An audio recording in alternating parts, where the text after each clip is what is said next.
Just go to the doctor if you're struggling. US doctors.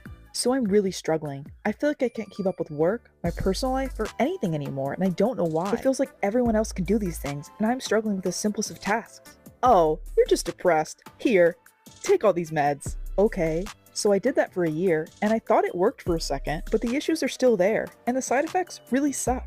I can't sleep, my joint pain is worse, and I still feel like I can't keep up.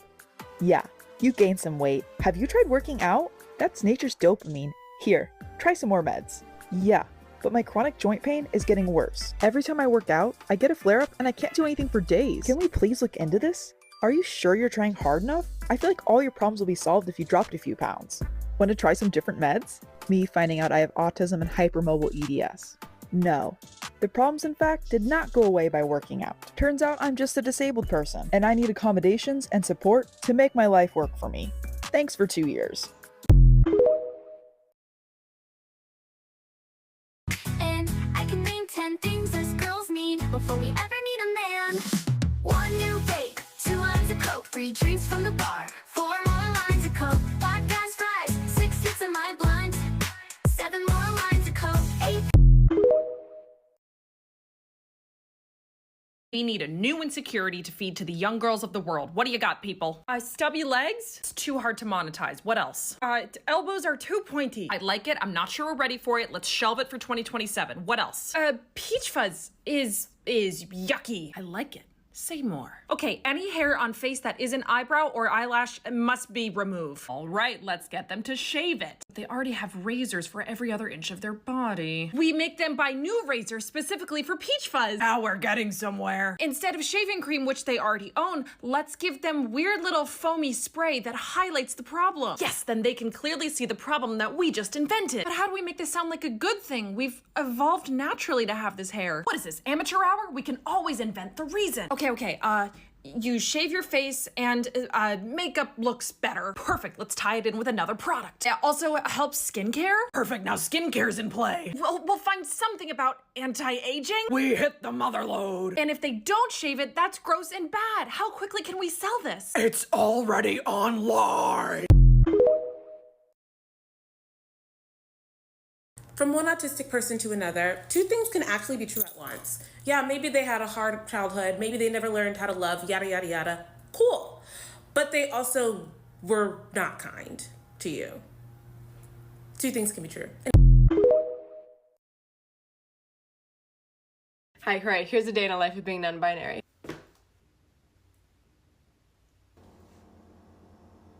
Oh, where are they gonna go? I was kidding.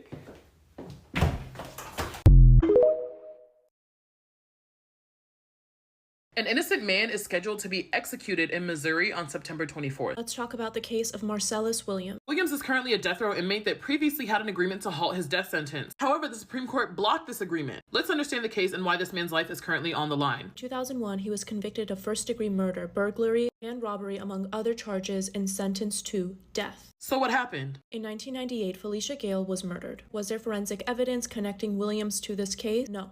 His conviction was based on incentivized testimonies of 2 unreliable witnesses. And even the family of Felicia, the person murdered, do not support the death penalty in this case. Not only that, but prosecutors mishandled and improperly stored the weapons they believe Williams used. Even the county prosecutor Wesley Bell had concluded Williams' rights had been violated. His conviction and death sentence could not stand, saying the murder weapon was handled without the proper procedures in place. Now this case is being dragged on and shows exactly how racist and flawed our justice system is. Each one of Williams' appeals was denied. He was on the eve of execution in January 2015 when the Missouri Supreme Court stepped in and ordered DNA testing on the murder weapon, which ultimately revealed unknown DNA. And yet the court still dismissed Williams' claims without considering those results and reset his execution to August 2017. And now, the Missouri Supreme Court has blocked an agreement that would have spared Williams' life and instead ordered a hearing to proceed on Williams' innocence claim, with just over a month to go before his scheduled execution. Share his name and his story. I'm so hungry that I could eat a horse. But you cannot eat a whole horse.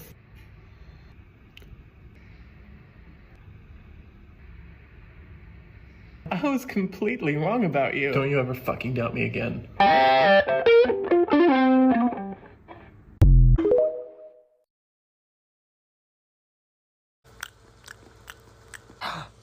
Wait, what are you eating? Oh, this is kimchi, and I've got some cucumbers here. From the TikTok trend, from Logan, from the TikTok trend? No, from Korea. Is that a TikTok trend? No, that's a country, and they have cuisine from the country, and this is from there. Wait, is that where Logan's from? No. Logan makes videos about this food because he loves Korean food and Korean culture. We love Logan. But he invented it, right? No. These are dishes that are from other cultures that, again, he loves, and he's showing people how to make them. Wait, so that dish isn't like from a trend? No, sweetie. This dish has been around for like a really long time. And do other people know about it? Yeah, they're called Koreans. They actually made it. Did they get the dish from Logan? I actually think you've ran out of words for the day. I am begging non-disabled people to resist the urge to call the Paralympics and its athletes inspiring. Here's why. The disability community has a fraught history with the I word. The late great activist Stella Young coined the term inspiration porn, and it's basically any type of media content that exploits disabled people in order to inspire non-disabled people. For example, we've all seen those viral videos of a disabled person doing a menial task like walking a few feet, and the caption usually goes something like, "What's your excuse? Stop complaining." Which implies that the disabled experience is so terrible and so difficult that you ought to stop whining about your problems because ours are much worse. Imagine if your life were measured in such a way. Imagine if your very existence were fuel for someone else to appreciate how much better theirs apparently is. It's trivializing and it's degrading. And nowhere is it more present than when it comes to the Paralympics. News outlets, journalists, spectators just love to laud Paralympic athletes for being so brave and courageous and inspiring. And I actually understand the instinct to call an athlete inspiring. I am inspired when I watch an Olympic or Paralympic game because these athletes work so hard for so long, and meanwhile, I have trouble just logging into my Peacock account. But you have to notice how different the coverage disabled and non-disabled athletes get is. We see Olympic athletes being called inspiring sometimes, yes, but mostly we hear other things. Djokovic is a beast, he dominates the court. Simone Biles crushes the competition. Katie Ledecky is unstoppable. On the other hand, Paralympic athletes are just resilient and turn tragedy into triumph. Nothing about how hard they've worked or how much skill and dedication they've applied to their sport. Inspiring is about all the coverage they get, and that coverage is small, which is no surprise when you remember US Paralympic athletes only started receiving equal pay at the Tokyo Olympics in 2021. US Paralympic athletes used to get $7,500 for every gold medal won, while Olympians got $37,500. Athletes like Oksana Masters should be household names. Masters is a 6-time Paralympian with 17 medals across 4 sports: para-rowing, para-cross-country skiing, para-biathlon, and para-cycling. 7 of those medals are gold, and I think she's about to add some more. So please go and support the Paralympics, and for the love of God, don't call them inspiring when you do. You ain't gonna find nobody better to make a peanut butter sandwich than me. The other side, they don't want you to have no peanut butter sandwiches. They want to take away your rights to have your peanut butter sandwiches, but here, you can have peanut butter sandwiches every day for free. I don't feel any type of way in making these sandwiches.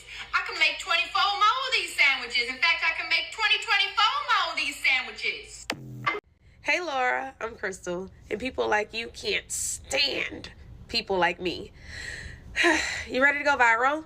I always wanted to be a star. That way I could afford as many peanut butter sandwiches as possible. And with your help, Laura, I'll be able to get as many peanut butter sandwiches as possible with this video. You know what we gonna call this video, Laura? We gonna call it reparations. Because my supporters are gonna make sure this video goes viral. That way it haunts you for the rest of your life. That way your children can see it. And your children's children will see it. Your black friends, your black co-workers, your black associates.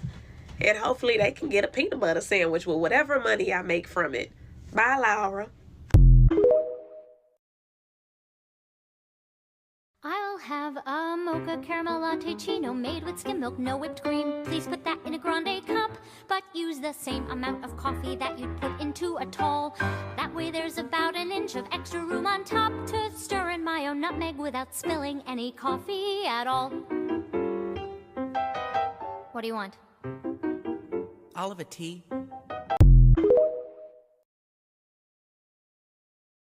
The difference between how white people appropriate East Asian culture versus how they appropriate black culture will always be funny to me. Because if it comes from China, Korea, or Japan, white people cannot wait to tell you. You don't even have to ask them. They'll tell you. They be like, this skincare routine, Korean. This makeup style, Korean. This language I'm learning, Korean. So I can travel to Korea. And you know what? East Asia comes up with some dope stuff. Big ups to East Asia. But the way that white people talk about black culture and being inspired by black culture, it's night and day. Getting a white person to admit that they're inspired by black culture is like pulling teeth. They'd be like, no, it's not black slang. It's brain rot. It's Gen Z slang. I always had a wash day. It's called Mamma Mia hair.